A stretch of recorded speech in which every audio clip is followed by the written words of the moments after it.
Hello. Before we jump into today's episode of Selah Time to Pause, I want to invite you to Abide Worship over on our main YouTube channel, Plexus Salvation Army, on a Wednesday evening. We will be joined by someone new every week, simply coming before God in adoration and worship, singing praise to Him. So subscribe to Plexus Salvation Army YouTube channel and get the bell on so you don't miss it. See you on Wednesday at 7 o'clock. Now, over to you, Ian.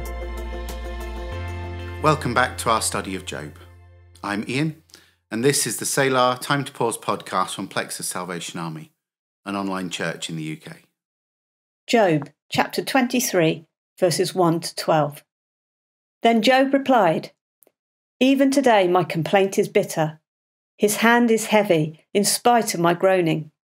If only I knew where to find him. If only I could go to his dwelling. I would state my case before him and fill my mouth with arguments. I would find out what he would answer me and consider what he would say to me. Would he vigorously oppose me? No, he would not press charges against me. There the upright can establish their innocence before him, and there I would be delivered forever from my judge. But if I go to the east, he is not there. If I go to the west, I do not find him. When he is at work in the north, I do not see him. When he turns to the south, I catch no glimpse of him.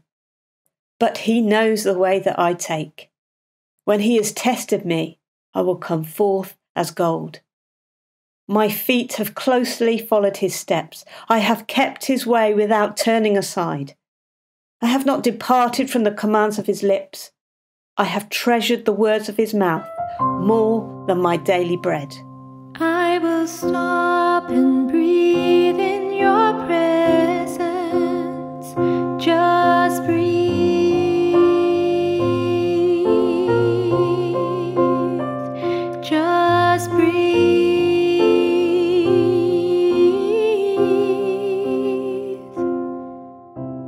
Some of you may have heard of me and of my story while I was alive on earth. My name was Job, and unfortunately I'm mostly known for my suffering. To be known for the things that were out with my control is a little unfair. I suppose I'd prefer to be known for my faith and my insights, for I did have both. Perhaps you'll allow me to explain by telling you about one particular day. The day began talking with Eliphaz, one of my friends, who'd come to keep me company and offer support. He'd spent the first part of the morning encouraging me to look up to God and pray. It was a similar message to the one that each of my friends had shared with me. They were each convinced that God was punishing me for some wrong I had done or some good I'd failed to do, even if I didn't know what it was. They put the same point to me in many different ways, but the thrust of the message was always the same: turn back to God. If only I knew where to find God, I would go to his court.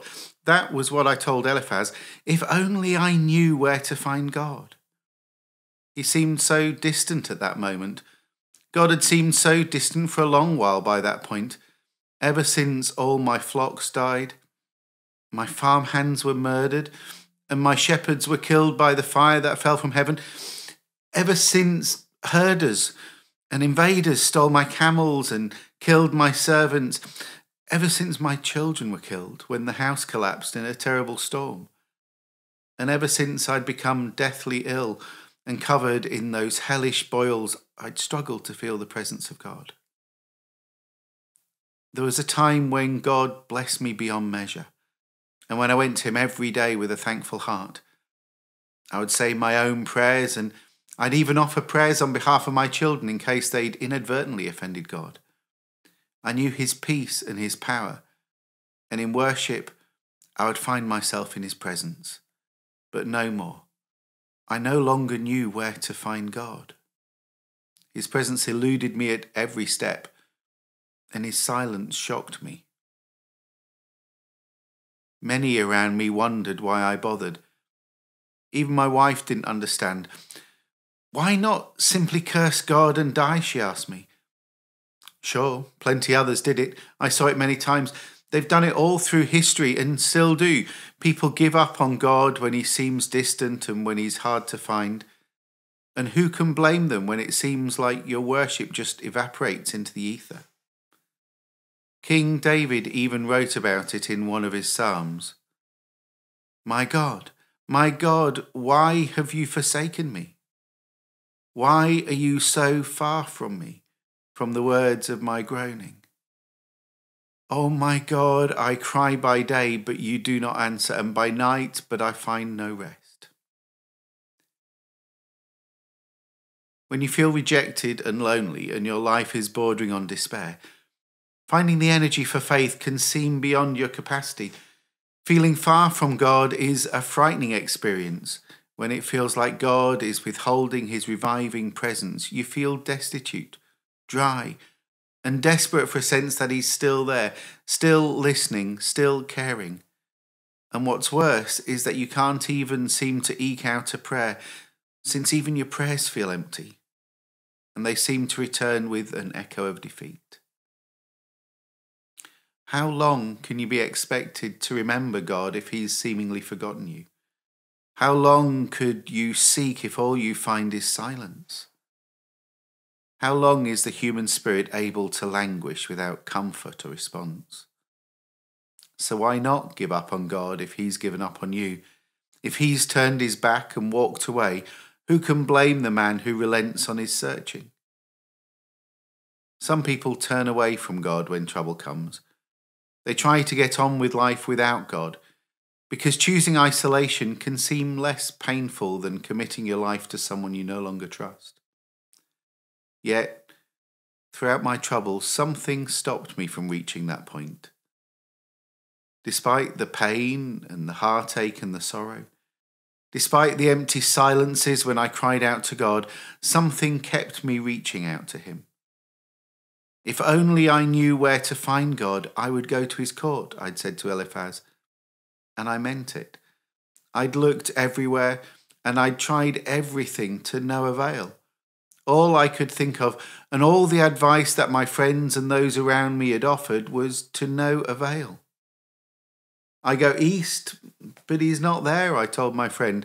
I go west, but I cannot find him. I don't see him in the north, for he is hidden. I look to the south, but he is concealed. Of course, I hadn't really travelled. I was not capable in the state I found myself. But it was the only way I could think of to convey to Eliphaz how far I had gone in my search and how hard I had looked. The only way to convey how destitute I was. As I tried in vain to find God, my life became just fear and unhappiness, worse than it was before. A permanent winter. The air around me where I once felt God was now just a chilling void. Nevertheless, as I spoke about my search, there was a slight bubbling of hope within me. The memories of those times when I'd walked with God in confidence and peace, when I'd known the joy that comes from his presence. It told me that I could not simply leave my utterance there. My spirit and soul knew that my thought was incomplete and had to continue. And immediately, some more words came tumbling out of my mouth before I even truly realised that they were on my tongue. I go east, but he's not there. I go west, but I cannot find him. I don't see him in the north, for he's hidden. I look to the south, but he is concealed. But he knows where I am. He knows where I am. What marvellous words they were. Even when I could not find God, he knew where I was. Those words were so special, and they gave me hope. I'm persuaded that they were not my words, even though they came from my lips. They were God's words that he placed in my mouth. God spoke to me through my own voice, and when I heard them, my heart stirred. And as my spirit leaped within me, I knew that those words were from him. They broke me out of the mindset that it was I who needed to sort out my own troubles, and they lifted my gaze. Throughout that awful time, I'd centered all my attention upon myself, And I'd become so focused upon whether I could draw near to God that I hadn't even thought about whether God was drawing near to me. I'd looked everywhere, east, west, north and south. I'd searched high and low, but I could not find him. Yet God knew where I was all along. And he was always right beside me. He never left my side. At that point, God revealed to me that though I thought I'd lost him, he had not lost me. We have a God who seeks us. It took the rest of God's people a long time to come to that same realization. It was the prophet Ezekiel who next hinted at this when he told the people of Israel that God was like a shepherd searching for his flock on a dark and cloudy day. The God of Israel was different to all the other gods around. The God of Israel is a God who actively seeks his people. When trouble comes to them, when their days become dark and cloudy, then he doesn't wait for them to look east, west, north and south. He seeks them like a shepherd caring for his flock. God declared that he himself would feed them and care for them, and he would treat their wounds and diseases, and he would personally lead them to rest. He promised good grazing ground, abundant pastures, healing and strength. Shepherds actively gather their flock together. They don't just hope that sheep will meander along and bump into him by random. God would find his people because he is the good shepherd and he knows them and, more importantly, he knows where they are. That idea is such a reversal to the way in which we usually think about faith. Back when I was alive, every religion around me was based on making offerings to the gods to try to earn their favour or assuage their anger. All the work in making the relationship work and keeping it alive was ours. It was up to mankind. Those religions told their followers that they had to work and search for their gods, while their gods simply sat by and waited for men to come to them. And from what I can see, it's not too different in your day. Religion is all about work and duty and being good enough for God. But if we have a God who seeks us, that turns it all on its head. It was long after my time on earth ended, while God himself walked on earth around Galilee, that Jesus told some stories to make that point clear. He told the story of a man who owned some sheep. There was once a shepherd with 100 lambs. One of his lambs wandered away and was lost. So the shepherd left the 99 lambs out in the open field and searched the wilderness for that one lost lamb. He didn't stop until he finally found it. With exuberant joy, he raised it up and placed it on his shoulders, carrying it back with cheerful delight. Returning home, he called all his friends and neighbours together and said, "Let's have a party. Come and celebrate with me the return of my lost lamb.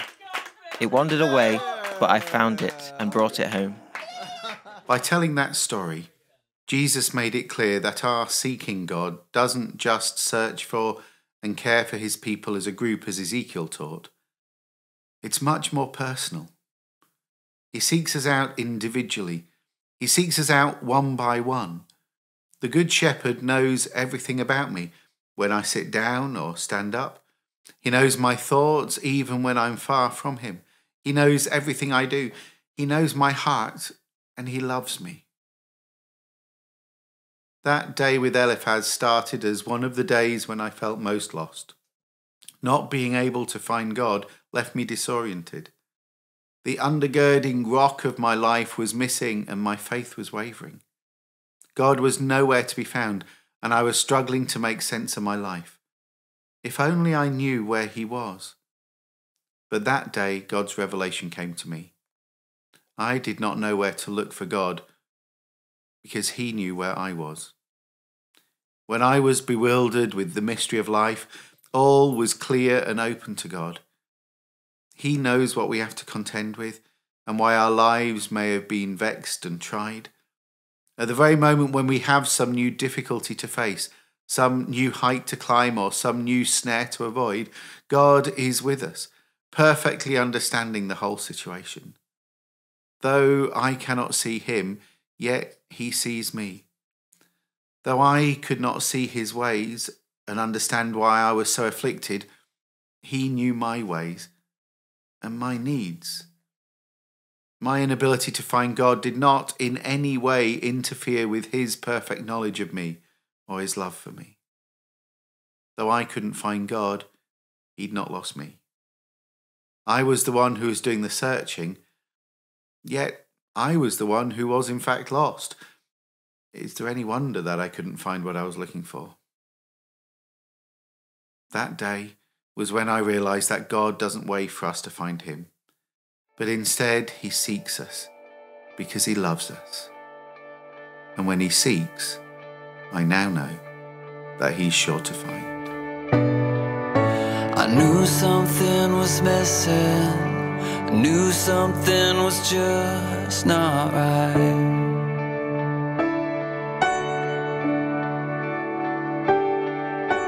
I couldn't call life normal when death just made a joke of life. Nowhere to go, no one to turn to. You came and saved me. You are my rescue. Love found me. Your love found me, and I'm forever changed. Nothing is the same. Your love found me.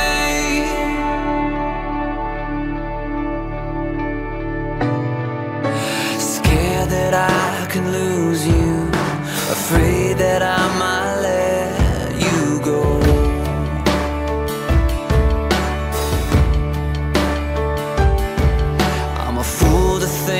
My hands could ever really hold you at all. Your love is strong, never lets go. I'm in your hands, Jesus, you're my hero. Love found me. Your love found me,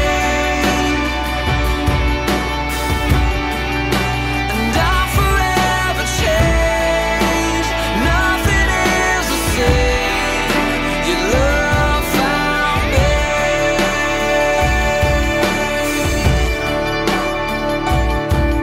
How beautiful your love for me. How wonderful the mystery that on the cross you took my place. Now I am yours. We're sons and daughters, yes we are. Sons and daughters, yes we are. Sons and daughters of the living God. Love found me. Your love found me. I'm forever changed. Nothing is the same. Your love found me. I wanna give my life for you, Lord. Love found me. And every day I wanna love you more. And I'm forever changed. Nothing is the same. Your love found me.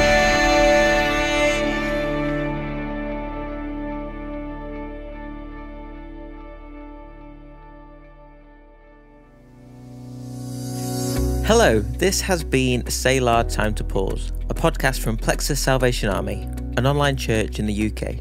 I'm Ian. I'm Elizabeth. And I'm Sam. If you've enjoyed journeying with us over these last few weeks, join us every Monday or any day that works for you. to spend time together, taking time out to pause, catch our breath, draw near to God, and refresh our spirits. We share Bible teachings, Reflections on songs we're listening to, And on what's going on in the world around us. as well as this, On the last day of the month, we look back and reflect, share any thoughts from our listener community, and ask what we can take from it into our daily living. What we call our personal So What's for the month. Join us, making us part of your regular routine, spending a few minutes to listen to what God might be saying to you. Find us on your favourite podcast streaming service, On Facebook or YouTube by searching for Selah. That's SELAH. Time to pause.